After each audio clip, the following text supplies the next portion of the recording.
Isinailalim na rin sa state of calamity ang Tagkawayan sa Quezon Province dahil sa pananalasa ng Bagyong Christine. Lubog sa bahang ilang lugar doon dahil sa halos walang tigil na ulan. Ayon sa Tagkawayan LGU, mahigit 100 milyong piso na ang halaga ng pinsala sa agrikultura at pangisdaan sa kanilang lugar. Sa bayan naman ng Lopez, magdamagan ng pagsagip sa mga residenteng hindi sumama sa preemptive evacuation. Nasa 4 ang residente ang nailikas.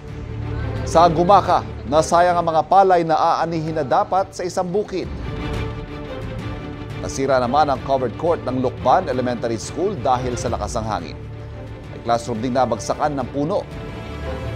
Bumagyo din ang kisame at nasira ang gamit sa loob ng classroom.